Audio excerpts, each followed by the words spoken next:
Hi everybody. Today I want to talk to you a little bit about the Momcozy M5. This is a wearable breast pump that sits inside the bra.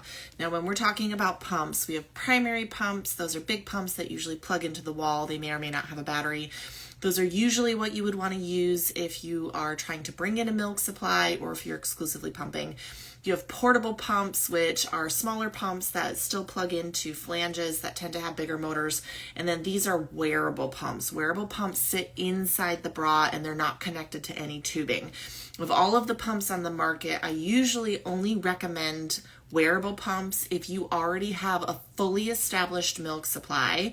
You already have brought in all of your milk, you're not trying to increase your milk, and you are only using these occasionally to move milk, because most wearable pumps are not as efficient at emptying milk. So they can decrease your milk supply with time.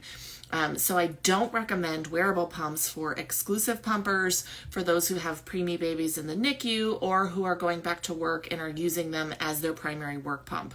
Once, twice a day can be okay for many people, but usually with these pumps you have to use them more often or longer to move the same amount of milk as a primary or even a portable pump. But let's talk a little bit about this one. This is the Momcozy M5. Of all of the wearables, this is in the top of my list. It has a silicone back to it. It has a nice compact motor and it's a fairly slim profile. So when you do tuck it into the bra, it doesn't stick out too far. But let's kind of talk through this pump, right? So when you get this pump, it's going to be in pieces. And it's like, what do I do with all these pieces, right? So this is the actual 24 millimeter silicone flange. It does have a nice curve to it. It's going to have a duck bill. This is what generates suction. This has to be in the pump. So this is going to go on the little circular port on the bottom. That has to be in place. These do need replaced occasionally with time. Then this silicone piece is going to fit onto your actual pump. And the big thing with these is the heart has to match. So you're trying to get that heart from the white ring to match the heart in this plastic milk collector. This is where the milk actually collects. And the tricky thing that the moms that I work with that have this pump that they say is you have to have this silicone just right on this pump or you're going to leak milk everywhere. So it's a little tedious to get it all the way around, but you really do have to make sure that you've got the top lined up. So if you're a little crookedy, it's not going to work, but you have to make sure that that's on correct, okay? And then once that's all snapped on, the motor, this is the actual motor, goes on top, okay? So on this pump, it's going to have that soft silicone back. The thing that I do like, this comes with a 24, but they do make inserts for this pump. They have 21, 17, 19, 24, okay? So you do have some options to go smaller. To find the correct size, which is so very important. So these are going to go inside here to shrink that down and make it the correct diameter. In that inner diameter, you just want your nipple in there. Now this pump is going to have a 4-ounce collection cup. Be mindful that if you're pumping more than 4 ounces, which I don't see a whole lot, normal milk supply is 2, 3, or 4 ounces combined between both breasts, but do be mindful that if you are pumping more than 4, you could overfill this. This specific pump, when you turn it on the power button, you're going to have 3 different modes. You have a stimulation mode, which when you push this is what switches between the modes. So when you are on just the drop button, when you see the drop, that is a stimulation mode. That is to try to trigger your letdown. This then has 9 suction cycles.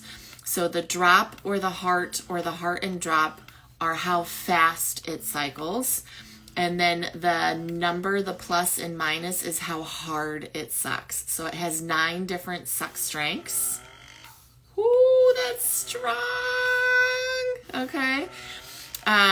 That you want to make sure you're having that comfortable. So on this pump, there's 3 modes. So the drop by itself is just going to be the quick stimulate. This is to try to trigger your letdown. When you hit this button in the center, it's going to go to the heart. Okay. So the drop, actually I have it in reverse. The heart is the stimulate. It's a really quick mode, okay? So the heart is going to try to stimulate your milk flow. The heart and the drop is going to do both. It's going to stimulate and then do a long pull. Okay, so it's going to suck, suck, suck, suck, suck, suck, long pull. Most people honestly don't need the mixed mode, but some people do, okay? So usually you're wanting to start in the heart mode. You want to do a nice quick cycle in order to get your milk to flow. And then you want to go to a longer pull to actually move that milk. Okay, now this pump is pretty quiet. Okay, so it can be a little bit more discreet. That long pull is really long in that mixed mode. I don't know many babies that actually suck like that. So if you find that you release milk to that, okay, it can be a really good option. All right, so those are the different modes on this pump. Again, it has 3 different cycles, meaning how fast it pumps, 9 different suction levels, that's how hard it sucks, and you toggle back and forth using this button between the modes, and then this goes stronger or slower. I really still have not found a perfect wearable pump yet. This one, of all of the ones that I've had patients try or that I've tried, this one is a little kinder with that soft silicone. You can see through it, so you can kind of get an idea of where your nipple is in that pump to make sure that it's pumping effectively. Again, never my favorite pump to be using as a primary pump, but it can do well to be able to get those extra milk removals in while you're walking around, while you're doing some other chores, while you're tending to the baby. So of all of the wearable pumps, this is on my top of my list. You can't change, other than the 3 different modes, you can't change how fast that cycles, so it is what it is. It's not like the Spectra where you can change how fast it cycles in your expression mode, so it is what it is. If you stimulate well to this pump, it can be a great little wearable pump. If the cycles are not quite right for you, again, this is where the issue comes in with wearables, is that it's not one size fits all. Some people can release their milk very well to these, and some people will really struggle. So that's the Momcozy M5. Again, a little bit slimmer profile. And to be able to then really pour your milk out, you're peeling this off, being very careful, and pouring your milk out. Okay, now you know. Happy pumping.